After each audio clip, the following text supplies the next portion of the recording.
Hi everyone, aloha. This is Keanu with Pampered Chef, and today we're going to make banana bread, 2 loaves of banana bread. Okay, so the first thing you're going to want to do, because it's pretty quick to put this together, is go turn your oven on to 350 and get it warmed up. So by the time you're done, your oven's ready to go and you can throw your bread in the oven. All right. Here's the thing. When you make banana bread, your bananas got to be really ripe. So you know the bananas are like they're all black on the outside and they're real squishy and they're kind of seeping that sweet juice out of there. Um, that's the best to make banana bread because that has a lot of the sugars are coming out. It's got a lot of flavor. I love using those. So usually buy bananas, I let them out, and then when they get ripe and I'm not ready to make it, I throw them in my freezer. And I throw enough in a Ziploc in my freezer. So later when I want to make banana bread, I just pull it out. Now when you pull it out, it's going to be liquidy. Now this was in my freezer. So I was able to just mush it up with my hands and break it up.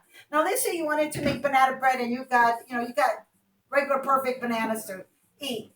A trick is you can stick it in a microwave. Like put it in for like 30, 40 seconds, check it out. And you can kind of fast ripen them. I've made it like that and it worked because we wanted banana bread.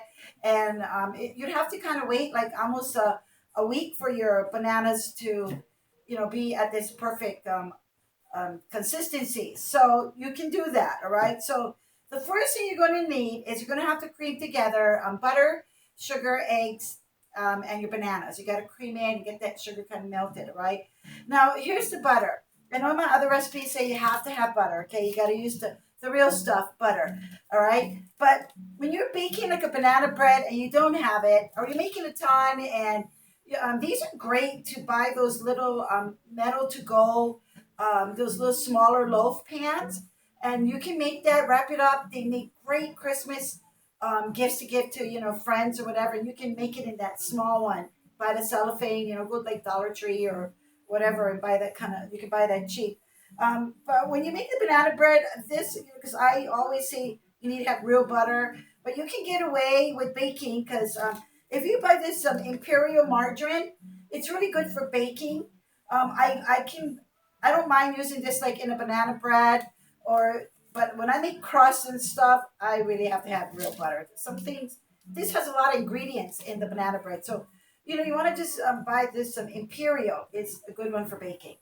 So what we're going to do is we're going to first cream together our butter. So I had mine melted already. I stuck it in a microwave for a little bit. Oops, sorry. And then we're going to put our 2 cups of white sugar, granulated sugar now, not powdered sugar, just regular granulated sugar. And then you're going to put 4 eggs. Like I told you, before. Go ahead and take your eggs out when you get started. Make it one of your first things you get out of the fridge as you're gathering all your ingredients. So you kind of get to a little bit room temperature and it's not so cold. Okay, because this kind of works better when you're baking. All right, then we're going to cream together. So that means cream together. I'm going to use my electric mixer. You don't have this, you better be whisking it really hard. You can get away with whisking with the wire whisk. This just makes life a lot easier. So just cream this together, breaking up your eggs. Now this would be a little bit thicker if I didn't try to pre-melt my butter and I had it at room temperature, but I didn't have time to have my butter out at room temperature, so it was really hard. So I had to loosen it up a little bit in the microwave. Okay, all right, this is good. All right, let's just put this like this. Now let's just put the bananas. So let's throw our bananas in. Now my bananas were frozen, so they're very soft. So I'm gonna mix it, but if not, you don't need to mix it. Just use a fork or one of these spatulas to mix it. I'm gonna do it this way. So remember everything. This is a very forgiving type of recipe. Okay, that's good enough for me right here. Okay, just wanted to mix it. Since I had this out, I might as well use it, right? Okay, now take the blade off here. Okay, so I got that part done. So now what we're going to do is we're going to need 2 cups of flour, okay? And then we're going to need, so let's put the flour, no, let's put the vanilla. Let's do the vanilla because it's a liquid, okay? All right, let's throw our vanilla into this banana and mix it in because it's a liquid. Get it inside there because if not, if you throw it on the flour, it will maybe absorb too much into the flour. We don't want that. So do that. Then you're going to put, now we can go and put our 2 cups of flour, 2.5 cups of flour. So let's mix this in. You just use a fork. I'm using our glass batter bowl. This works really good. But I don't know if it's going to allow me to put all my goods that I have in here. I might have to move this over. It's the first time I'm making banana bread in this bowl. I think I'm going to move this into a bigger bowl because we still have chocolate chips and stuff. So let me go grab my bigger bowl.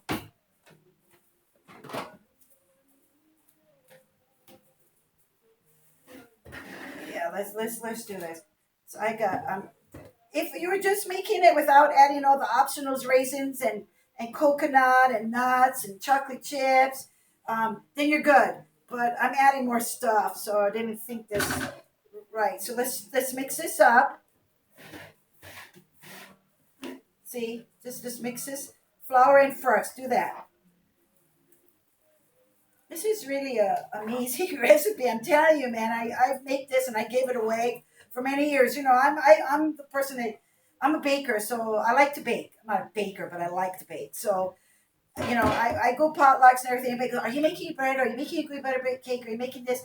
Um, I'm telling you, it's the first time I'm sharing this recipe because normally you got to keep something in your pocket. So like when you go to, like if you got something that you make really good, you need sharing that recipe. That because or else you don't have nothing special when you go somewhere. So that was me back then, but now I'm not there. So here I'm gonna put cinnamon.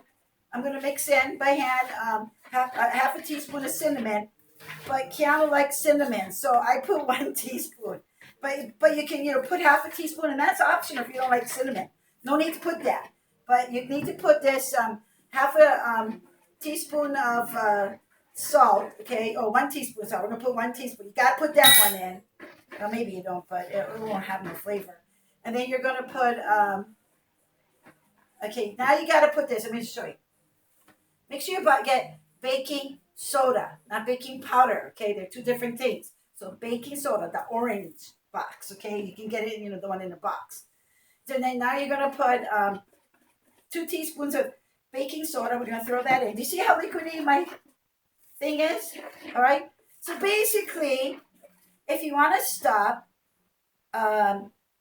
you can be done. Actually, you can just be done after the flour and the salt and baking soda. And then all the rest is optional. I add in. I add the cinnamon. I had half teaspoon of vanilla. And then you can add, so I'm adding a half a cup of walnuts.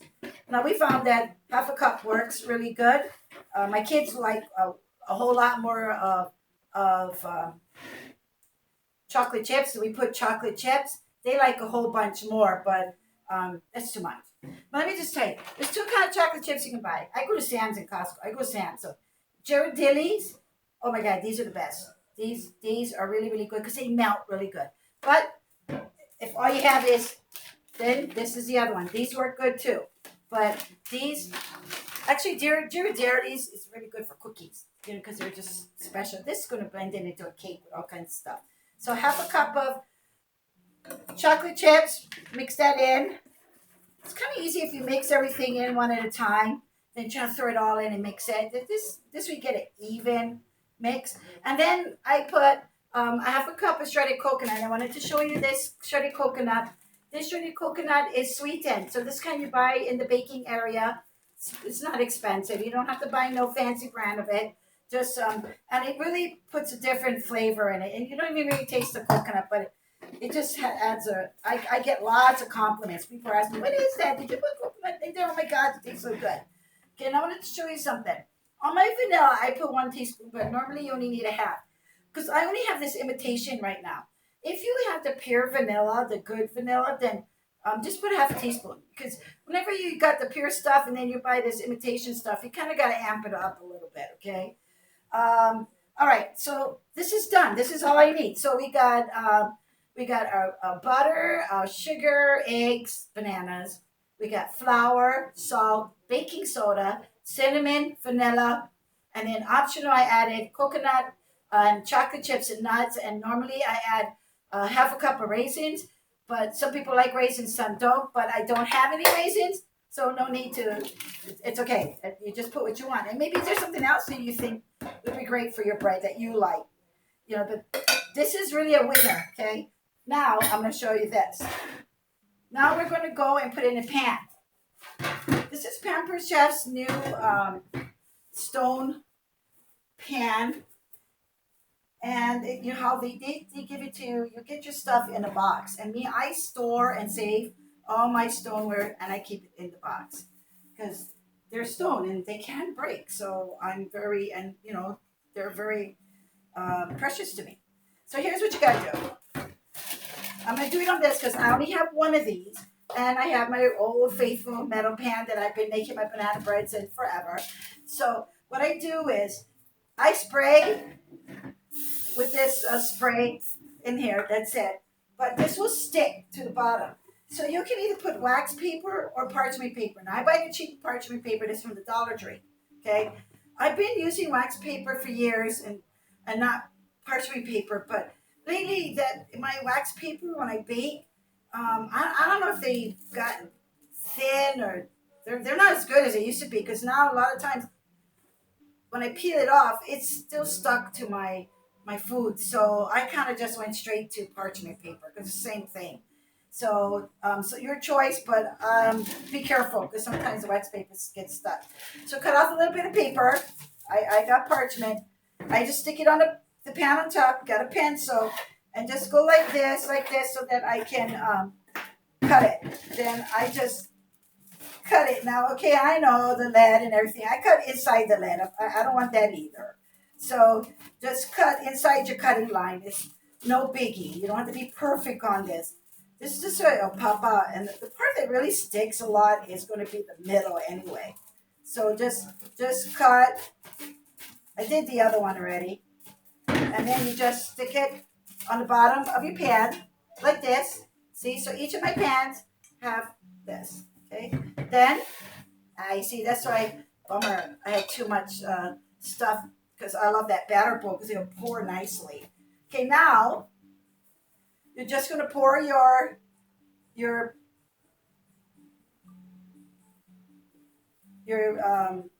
mix into your pans. You can divide it. This makes two, or you can make like 6 or 8 of those little ones. I think I made 8. I made 8. I just made I can't remember how many I made.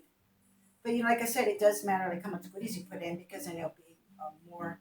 Okay, now you gotta remember we only put baking soda, so baking soda is not gonna make this rise very much. Okay, it's not like baking powder where it'll poof it up. So here is my banana bread, and I will be back. I'm gonna put it in the oven for it says about takes 50 to 60 minutes. My oven takes a bit longer, so I always put it like I'll put it for 45 because I don't trust 50 minutes. I put everything about 5 to 10 minutes below what they say, and I'll go. That gives me time to go look at it, and I know how much more, and I test it at that time. I have me old school. I went all over looking for this timer. Like so, you can put on your phone, you put it anywhere, or all kinds of different timers. But this, if I walk away and I can go and put it by somebody, and I say, in the house, I go, okay, call me when this timer goes off. So it's just something that's my little tip. I will be back and show you what this banana bread looks like.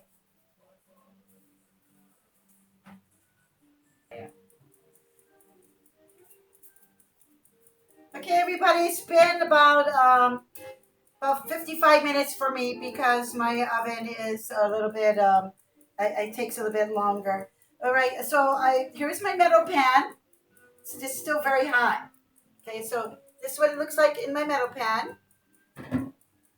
And here it is in my Pamper Chef clay ceramic stone pan. It's my favorite. Okay, now here's what you gotta do. So when your stuff come out of the oven, you kind of gotta let it cool down a little bit. This is a Pamper Chef cooling rack. I bought this a couple years ago. I have other ones, but I said I want to have Pamper Chef. Oh man, this thing is really good. Okay, I mean, once in a while you go invest something and get something better than the ones you buy in the store, and I did, and because I'm a baker. So here's the thing. Still hot. Kind of got to let it cool for a few minutes. I did let it cool for a little bit, okay, for a couple minutes. You always have your faith-filled knife or whatever you're going to use to work with. I think this is my favorite. Okay, so you got to go and cut around. Just do this all the way around. Make sure nothing's stuck. Because the other way is that you could put flour also when you put the oil. Do the same thing all around this. This one, the clay pan doesn't pulled away nicely. You got to remember now, as long as you keep this stuff in the pan, these pans are hot. So you need to get it out because it's still cooking, and especially this stone, it stays hot for a long time.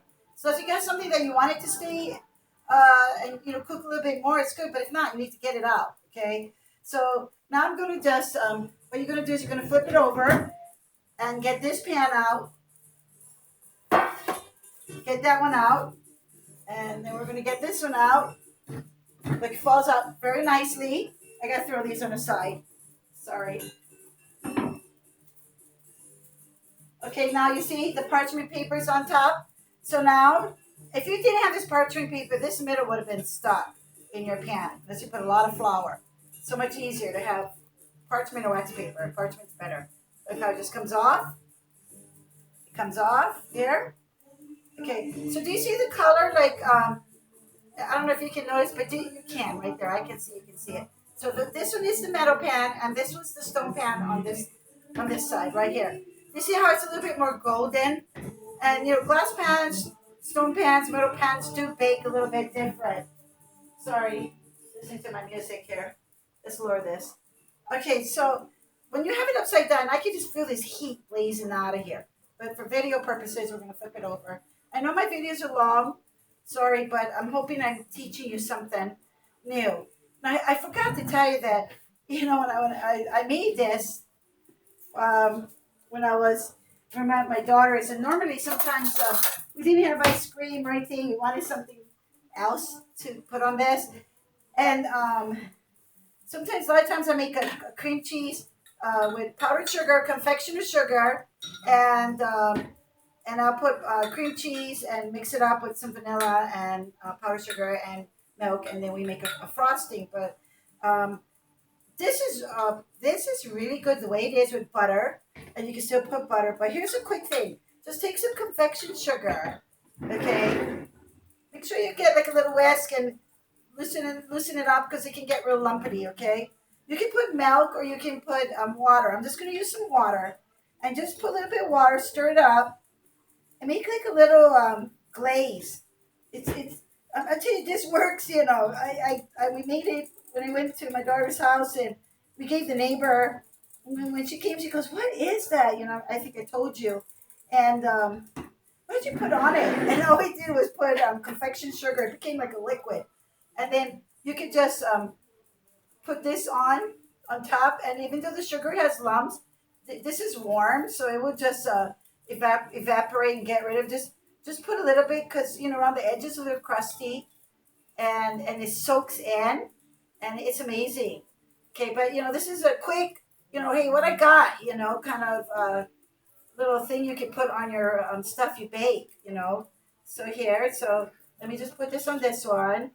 Sorry, and I don't edit, so you gotta watch this whole thing or you gotta manually fast forward. Sorry. Okay, then now you're gonna go and cut yourself a piece, and let's go and take this baby out over here. Can you see? All right, we're gonna do I'm gonna cut this Pampers Chef one. Okay, let's do this.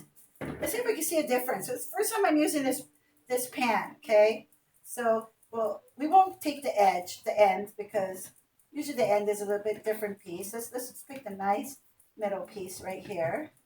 Oh, baby, look at that piece of banana bread. Do you see the smoke coming out of that? Oh, yeah. That's from the Pamper Chef one. Now, that's from the stone. Now, let's see what the metal pan does. I make a lot of banana bread because I make it a lot to give away for holidays. And I do have a glass loaf pan. And I don't dig the way the glass one bakes I'd rather have the metal one over the glass, okay? And then here is the metal pan, which this will work. I just want to, let's see if we can see something going on. Looks the same. You see it? There we go. See smoke coming up. So here's our banana bread, guys. And I hope you learned something new. And there we go. There you see the stone and the metal pan. Both work good. Um, it's up to you, however you're going to make it. But I'm just going to tell you this is an amazing recipe. And thank you for joining. And aloha.